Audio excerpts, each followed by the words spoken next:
एक बार मृत्यु के देवता ने अपने एक दूत को धरती पर भेजा। एक स्त्री मर गई थी, उसकी आत्मा को लाना था। देवदूत आया, लेकिन वह वहां की स्थिति को देखकर दुविधा में पड़ गया। उसने देखा कि 3 छोटी छोटी बच्चियां उस स्त्री की लाश के पास पड़ी हुई हैं। एक अभी भी उस मृत स्त्री के स्तन से लगी हुई है, दूसरी बिलख बिलख कर रो रही है और तीसरी रोते रोते सो गई है। उसके आंसू उसकी आंखों के पास ही सूख गए हैं। 3 छोटी जुड़वा बच्चियां, मां मर चुकी है, परिवार में और कोई है नहीं, पिता पहले ही मर चुका है। इनका क्या होगा, कौन इन्हें संभालेगा? यह सोचकर देवदूत को बहुत दुख हुआ। इसीलिए वह खाली हाथ ही वापस लौट गया और अपने प्रधान से जाकर बोला, मैं उस स्त्री की आत्मा को ना ला सका, मुझे क्षमा करें, लेकिन आपको इस स्थिति का ज्ञान नहीं है। मेरी जगह आप होते तो शायद आप भी यही करते। उस स्त्री की 3 छोटी छोटी जुड़वा बच्चियां हैं, एक अभी भी उसके स्तन से लगी हुई है, दूसरी रोते रोते सो गई है और तीसरी चीख चीख कर रो रही है। परिवार में उन्हें संभालने वाला और कोई नहीं है। ऐसी स्थिति को देखकर मेरा दिल उस स्त्री को ना ला सका। क्या ऐसा नहीं हो सकता कि उस स्त्री को कुछ समय और दे दिया जाए ताकि बच्चियां थोड़ी और बड़ी हो जाएं? यह सब सुनकर मृत्यु का देवता जोर से हंसा और बोला, तो तू ज्यादा समझदार हो गया है। उस परमात्मा से भी जिसकी मर्जी से जीवन मिलता है और जिसकी मर्जी से मृत्यु। तूने पाप तो बहुत बड़ा किया है और इसकी तुझे सजा मिलेगी, और सजा यह है कि तुझे पृथ्वी पर फेंक दिया जाएगा और तू तब तक वापस नहीं आ सकता जब तक तू अपनी इस मूर्खता पर 3 बार हंस नहीं लेगा। देवदूत राजी हो गया इस सजा को भोगने के लिए। उसे पूरा भरोसा था कि सही तो मैं ही हूं, फिर हंसने का मौका ही क्यों आएगा। देवदूत को जमीन पर फेंक दिया गया। ठंड का मौसम था। वह एक सड़क के किनारे नग्न अवस्था में पड़ा हुआ था। उसी समय एक चमार वहां से गुजरा। वह कुछ पैसों की व्यवस्था करके ठंड के मौसम में अपने बच्चों के लिए गर्म कपड़े और कंबल लेने बाजार जा रहा था। रास्ते में उसने एक नग्न व्यक्ति को ठंड में ठिठुरते देखा तो उसे उस व्यक्ति पर दया आ गई।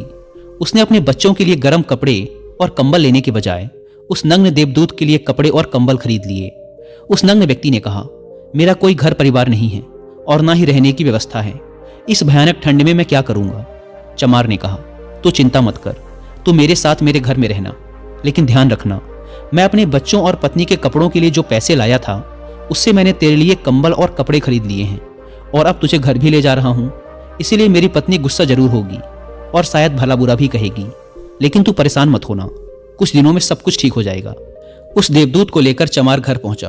अब ना तो चमार को पता था कि जिसे वो ले जा रहा है वो देवदूत है, और ना ही पत्नी को पता था कि जो आया है वो देवदूत है, जिसके आते ही घर में खुशियों की बाढ़ आ जाएगी। जैसे ही चमार देवदूत को लेकर घर पहुंचा और पत्नी को सारी घटना बताई, पत्नी तो गुस्से से आग बबूला हो गई। वह चमार पर बरस पड़ी। बहुत भला बुरा कहा उसने, बहुत चीखी चिल्लाई। उस दिन देवदूत पहली बार हंसा। चमार ने पूछा, क्या बात है, हंसते क्यों हो? देवदूत ने कहा, जब मैं 3 बार हंस लूंगा तो हंसने का कारण भी बता दूंगा। देवदूत पहली बार हंसा क्योंकि उसे लगा कि चमार की पत्नी ये नहीं देख पा रही कि घर में देवदूत आया है, जिसके आते ही घर में हजारों हजार खुशियों के द्वार खुल जाएंगे।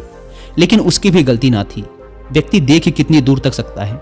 वह तो बस इतना ही देख पा रही थी कि बच्चों के कपड़े और कंबल चले गए। जो खो गया उसे तो वो देख पा रही थी, लेकिन जो मिला है उसे वो ना देख सकी। तो देवदूत हंसा। उसे लगी अपनी मूर्खता कि ये पत्नी भी नहीं देख पा रही कि क्या घट रहा है। अब क्योंकि वो देवदूत था, इसीलिए सिर्फ 10 ही दिनों में उसने चमार का सारा काम सीख लिया। वह जूते बनाने लगा और सिर्फ कुछ ही महीनों में उसके जूते इतने बिके कि चमार अमीर हो गया। साल भर में तो सारे देश में ये बात फैल गई कि उस जैसे जूते कहीं और बन ही नहीं सकते। राजाओं और सम्राटों के जूते अब उसके यहां बनने लगे थे। चमार के घर धन की बारिश हो गई। सब बहुत खुश थे और सब कुछ बहुत अच्छा चल रहा था। एक दिन सम्राट का एक आदमी आया और बोला, ये चमड़ा बड़ा कीमती है, आसानी से मिलता नहीं, कोई गलती नहीं होनी चाहिए। सम्राट के लिए जूते बनाने हैं और ठीक इस तरह के बनाने हैं। ध्यान रखना, जूते ही बनाने हैं, चप्पल नहीं। उस राज्य में ऐसी प्रथा थी कि जब कोई व्यक्ति मर जाता था तो उसे चमड़े की चप्पल पहनाकर चिता पर लिटाया जाता था। चमार ने भी देवदूत से कहा कि चप्पल मत बना देना, जूते ही बनाना। सम्राट का स्पष्ट आदेश है, और ध्यान रखना, चमड़ा सिर्फ इतना ही है, कोई गलती मत करना, वरना बड़ी मुसीबत में फंस सकते हैं। सम्राट का काम है। इतना कहने के बाद भी देवदूत ने उस चमड़े से चप्पल ही बनाई। जब चमार ने देखा कि देवदूत ने जूते की जगह चप्पल बनाई है तो वह आग बबूला हो गया। वह गुस्से में इतना पागल हो गया कि डंडा लेकर देवदूत को मारने दौड़ा। उसने कहा, तुझे बार बार समझाया था कि जूते ही बनाना, लेकिन तूने चप्पल बना दी। अब सम्राट हमें छोड़ेगा नहीं, तू तो मरेगा ही, लेकिन साथ ही मुझे और मेरे परिवार को भी फांसी लगवाएगा। इतना सुनते ही देवदूत खिलखिलाकर हंस पड़ा।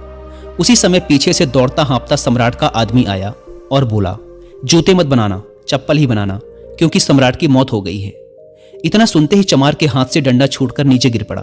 उसने देवदूत के पैर पकड़ लिए और कहा, मुझे माफ कर दो, मैंने तुझे मारा, मुझसे बहुत बड़ी भूल हो गई। देवदूत ने कहा, कोई बात नहीं, मैं अपनी सजा भुगत रहा हूं। चमार ने कहा, कौन सी सजा, और तुम हंस क्यों रहे हो? देवदूत ने कहा, जब 3 बार हंस लूंगा तो सब कुछ बता दूंगा। भविष्य अज्ञात है और सिवाय उस परमात्मा के किसी को नहीं पता कि आगे क्या होगा, और इंसान तो वैसे भी अपने अतीत के अनुभवों के अनुसार निर्णय लेता है। सम्राट जिंदा था तो जूते चाहिए थे, और मर गया तो चप्पल। देवदूत दोबारा हंसा, यह सोचकर कि भविष्य हमें ज्ञात नहीं और हम आकांक्षाएं करते रहते हैं, अनुमान लगाते हैं, जो कि पूरी तरह व्यर्थ है। हम इच्छा करते हैं कि यह घटेगा, लेकिन वो कभी नहीं घटता, क्योंकि कुछ और ही घटना तय है। हमारी नीति बिना हमसे पूछे चलती है, लेकिन हम बेवजह हो हल्ला मचाए रहते हैं। चाहिए चप्पल, लेकिन जूते बनवाते हैं। मरने का समय नजदीक आ रहा है, लेकिन हम जिंदगी का आयोजन करते हैं। तो देवदूत को लगा कि मुझे क्या पता कि उन लड़कियों का भविष्य क्या होगा, मैं बेवजह ही बीच में पड़ा। यही सब सोचकर अपनी मूर्खता पर आज देवदूत खिलखिलाकर हंसा था। इसी प्रकार कुछ वर्षों बाद एक तीसरी घटना घटी। देवदूत चमार की दुकान पर बैठा जूते बना रहा था। तभी वहां 3 जवान लड़कियां एक बूढ़ी औरत के साथ आईं। उन तीनों की शादी होने वाली थी, तो वो अपने लिए जूते का नाप देने आई थी। देवदूत उन्हें देखते ही पहचान गया कि ये वही तीनों लड़कियां हैं जिन्हें वो उनकी मृत मां के पास छोड़कर आया था, जिनके कारण आज वो ये सजा भुगत रहा है। वो तीनों देखने में स्वस्थ थी, सुंदर थी, और उन्हें देखकर लग रहा था जैसे वो किसी बड़े घराने में पली बढ़ी हों। उसने उनसे पूछा, तुम्हारे साथ ये बूढ़ी औरत कौन है? बूढ़ी औरत ने जवाब दिया, ये मेरे पड़ोसन की लड़कियां हैं। बचपन में ही इनकी मां की मृत्यु हो गई थी। बेचारी बहुत गरीब थी, उसके पास खाने को भी ना था। उसके स्तनों में इनको पिलाने के लिए दूध भी ना था। वो इन्हें दूध पिलाते पिलाते ही मर गई। मेरे कोई संतान ना थी, इसीलिए मैंने इन्हें अपने बच्चों के रूप में अपना लिया, और अब इनका सम्राट के खानदान में विवाह होने जा रहा है। देवदूत ने सोचा, अगर इनकी मां जिंदा होती तो ये तीनों बच्चियां भयानक गरीबी, भूखमरी और दरिद्रता में बड़ी होती, पर क्योंकि मां मर गई, इसीलिए इनका लालन पालन इतने धनी परिवार में हुआ, और अब इस बूढ़ी औरत की सारी धन दौलत की यही तीनों मालकिन हैं। उस दिन देवदूत अपनी मूर्खता पर तीसरी बार हंसा। उसने उन तीनों लड़कियों के लिए अब तक के सबसे शानदार जूते बनाए और चमार से आकर सारी बात कह सुनाई कि ये 3 कारण थे मेरे हंसने के। मेरी गलती थी जिसकी मुझे सजा मिली। अब मैं समझ गया हूं कि नियति सबसे बड़ी है, और हम सिर्फ उतना ही देख पाते हैं जितना हम देख सकते हैं, और जो हम नहीं देख सकते वो बहुत बड़ा और विशाल है, और जो हम देख सकते हैं उससे हम उस बात का सटीक अंदाजा नहीं लगा सकते जो घटित होने वाला है। मैं अपनी मूर्खता पर 3 बार हंस चुका हूं। मेरा दंड पूरा हुआ, इसलिए अब मैं चलता हूं। और देवदूत वहां से चला गया। दोस्तों, इस कहानी से सीखने वाली बात यह है कि आज घटी घटनाओं को देखकर हम इस बात का अनुमान नहीं लगा सकते कि यह घटना हमारे लिए अच्छी है या बुरी। इसका उत्तर तो भविष्य की गर्त में ही छुपा है। इसलिए हर घटना पर अच्छी या बुरी की प्रतिक्रिया देना व्यर्थ है। हमें बस जो हो रहा है उसका साक्षी बनने का प्रयास करना चाहिए। गौतम बुद्ध भी अपने उपदेशों में यही कहते हैं कि ना तो अतीत के लिए पश्चाताप करो और ना ही भविष्य की चिंता। बस आज में जियो, इस पल में जियो, और इसी के साथ एक हो जाओ। बस यही एकमात्र तरीका है खुद को उन सभी चिंताओं से मुक्त रखने का जिनका परिणाम तुम्हारे बस में है ही नहीं।